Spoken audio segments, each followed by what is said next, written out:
Los misioneros claretianos de América, MICLA, y la Escuela Bíblica Claretiana de Estados Unidos y Canadá presentan ¿Sabías tú qué? Hola, mi nombre es Eddie Quiroz, misionero claretiano, soy de Costa Rica y estoy prestando mi servicio misionero en Nicaragua y comparto esta experiencia de la palabra de Dios en la zona campesina, con la gente, delegados de la palabra y algunos otros ministerios. Hoy quiero compartirles este tema de Pablo y sus sufrimientos por anunciar el Evangelio. Y lo leemos en segunda carta a Corintios, capítulo 11, versículos 16 al 33. Podemos encontrar que Pablo en esta segunda carta a los Corintios retoma el papel de necio para recitar los gozos, penas y méritos, flaquezas de su ministerio. Esta fingida necedad nos permite asistir a la semblanza impresionante de un modelo perpetuo de apóstoles y líderes cristianos. Comienza reprochándoles a los corintios que se dejan devorar, despojar y despreciar por los, entre comillas, los llamados superapóstoles. Y con esta dureza interpreta el apóstol de los gentiles la predicación de un falso evangelio. Deberían haber mostrado más sentido común frente a tales predicaciones y retóricamente dice a sus lectores que se arrepiente de haber sido blando con ellos. Si sus adversarios se atreven a alardear y jactarse de los propios méritos, Pablo los va a superar a todos. Les recuerda que él es tan hebreo, tan israelita y tan del linaje de Abraham como lo pueden ser sus contrincantes.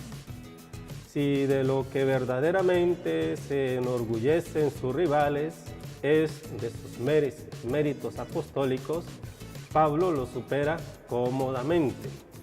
Y a continuación enumera una paradójica lista, no precisamente de éxitos, no de comunidades fundadas o viajes realizados, sino de su largo camino misionero recorrido a la sombra de la cruz de Cristo. Solo la cruz de Cristo, que lleva a cuestas un apóstol, confirma su legitimidad y el poder de su apostolado. El apóstol nos tiene acostumbrados en sus cartas a listas de sufrimientos semejantes. Alude al sufrimiento quizás más intenso y evangélico que el apóstol está viviendo justamente mientras escribe. Su preocupación por las iglesias que ha fundado y que le hace estar en ascuas, enfermo de ansiedad, como lo está ahora, a causa de los corintios. Tiene a Dios por testigo de que todo lo dicho es verdad y que si de algo tiene que presumir es de su debilidad. Cuando se menciona a los enemigos de Pablo, posiblemente haga alusión a judaizantes, quienes tenían la tarea de hacer que la gente se entregara en su obediencia a la ley o en sí mismos en lugar de confiar en Cristo para su salvación. Los típicos eran como los fariseos que confiaban que eran mejores que los demás. La actitud es de establecer su propia justicia. Se ponía en juego la autenticidad de su ministerio y en consecuencia las ofrendas que menciona serían en vano. Lo mismo que el evangelio que predica sería desacreditado y la enseñanza sería en vano. Pablo comienza su segunda carta a los Corintios subrayando la fidelidad de Dios en situaciones difíciles como el sufrimiento. Esto refleja la situación inmediata de la vida de Pablo, donde sufrió una enfermedad que puso en peligro su propia vida y podría confiar en el Señor. La vida de Pablo ilustra cuán frágil es ser líder. Pablo aclara que confiamos en Dios, no en Pablo. Dios es el que cumple sus promesas y todas las promesas están cumplidos en Cristo. La tentación es de magnificar el oficio para que sea más glorioso, más autoritario, más reconocido, más importante de lo que es. No podemos ser más que Pablo. Pablo, en contraste, describe a su persona como un vaso de barro, no como un vaso de oro. Y podemos preguntarnos cómo se ve Pablo a sí mismo o cómo se debe ver un ministro del Evangelio a sí mismo. Para responder a esta pregunta, Pablo indica el máximo de humildad. Dice que es una vasija de barro, la materia más insignificante de la tierra, lodo cocido. Él no se considera digno de un honor especial.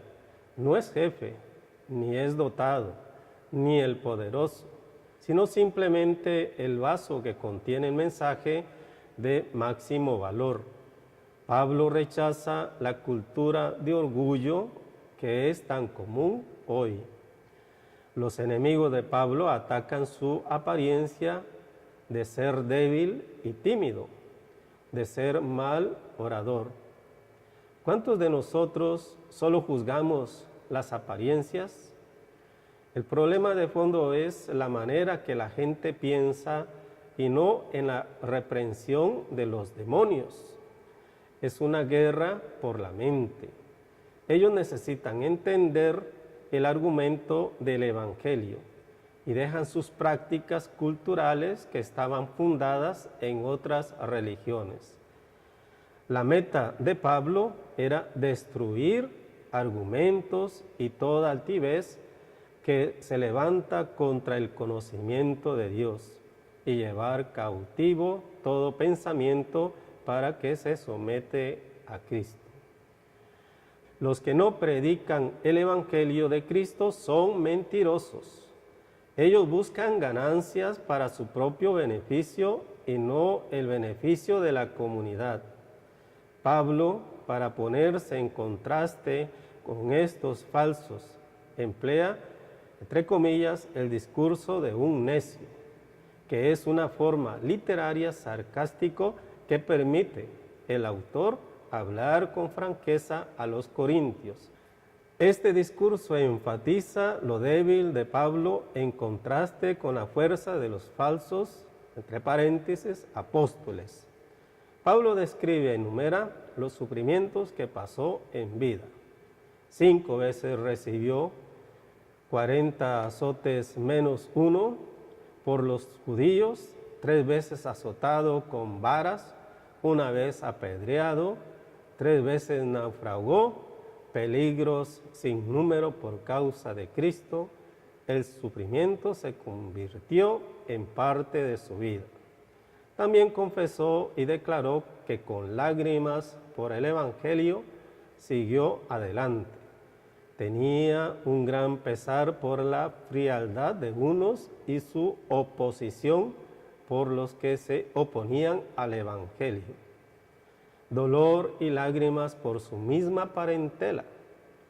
Pablo expresa sufrir con dolores semejantes al parto por causa de la obra del Señor. Cristo le enseñó a Pablo a descansar en él, a pesar de cualquier aguijón, un aguijón en la carne, un mensajero de Satanás, para que no se gloriara. Aprendió que allí le daba a Dios la fortaleza.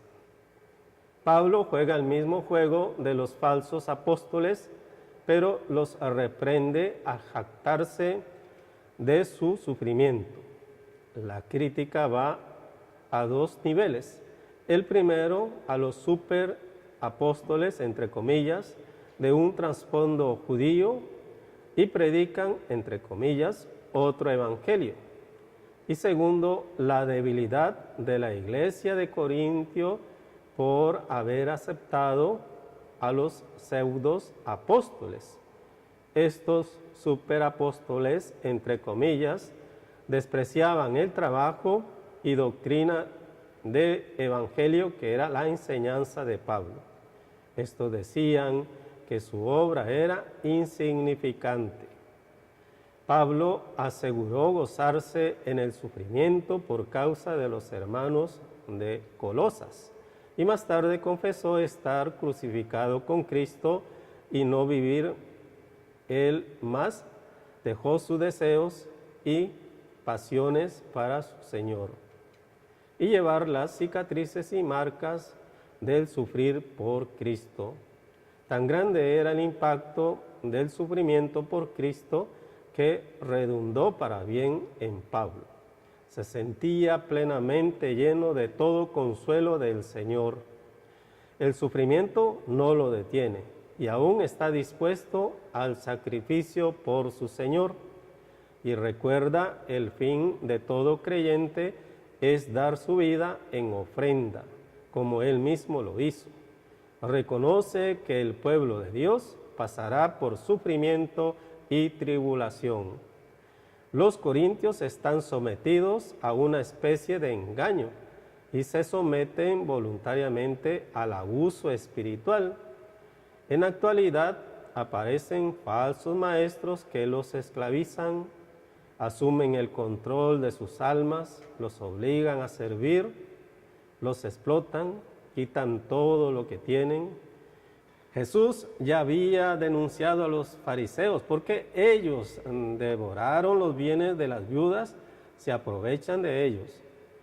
Los engañan, toman control de todo, se comportan con altanería, se enaltecen, los tratan con desprecio.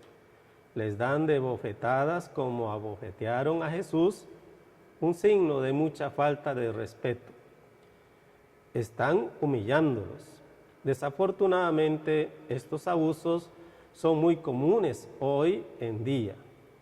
Muchas personas inocentes y sinceras que creen que están sirviendo a Dios quedan atrapadas en estos esquemas. Hay que tener cuidado con cualquier ministerio que se inclina a tales tácticas. Ese espíritu arrogante que busca control es del maligno, aunque a menudo se disfraza como ángel de luz. Algo parecido estamos viviendo en estos días en Nicaragua, cuando nuestro presidente se presenta como el super compañero, entre comillas, que tiene un país de maravilla y donde no pasa nada. Nuestra lucha hoy también es por la forma de pensar de las personas o del no ponerse a pensar de ellas. Si no hay una argumentación de la doctrina cristiana, no estamos avanzando en esta tarea. La oración, la espiritualidad, el cantar y hacer las disciplinas espirituales no sirven de nada cuando uno no comprende bien su fe en Jesús. Creo que es un reto en el acompañamiento de nuestras comunidades que sigan desarrollando ese espíritu crítico de cara a la realidad y que no se traguen nada así porque así. Según lo expuesto por Pablo, el sufrimiento trae crecimiento en nuestra vida con el Señor, nuestra fe se fortalece, nos vuelve sensibles a las necesidades, trae paciencia a la vida, nos prepara para disfrutar la gloria del Señor, nos lleva a plantearnos, si estuviéramos desafiados como lo estuvo Pablo, ¿a qué haríamos referencia? Tenemos conocimiento de apóstoles o líderes cristianos hoy en día que solo actúan para impresionar a la gente. En lugar de estar sirviendo a Dios, puede que se esté al servicio del diablo. Van apareciendo cantidad de sectas o movimientos con sus llamativas, entre comillas, curaciones, de muchas personas salvas, entre comillas, y su imposición para aceptar esas vivencias. la cantidad de gente que se deja llevar por el momento y hacen presencia en sus campañas. También, como los corintios, cantidad de personas que se dejan manipular fácilmente por lo que se nos transmite por los medios de comunicación. Nos encontramos con falsos apóstoles y falsos creyentes que representan un peligro real para el verdadero siervo de Cristo. ¿Cómo se comparan los apóstoles y líderes cristianos hoy en día con la experiencia de Pablo? ¿Crees que tu fe está bien cimentada? ¿Serías capaz de aguantar todo esto? ¿Estás tentado a tirar la toalla con las presiones relativamente ligeras que estás enfrentando? Si eres un líder, ¿siente la misma carga que Pablo tenía por su pueblo? ¿Conoces a tu rebaño suficiente para empatizar con ellos y compartir su dolor? Ojalá se trabajara con más esfuerzo y sin tener miedo a la fatiga. Pareciera algunas veces un compromiso superficial. El peligro de vanagloriarse y pensar solo en el poder y el tener, sin conocimiento personal del Salvador sufriente que Pablo sirvió tan fielmente.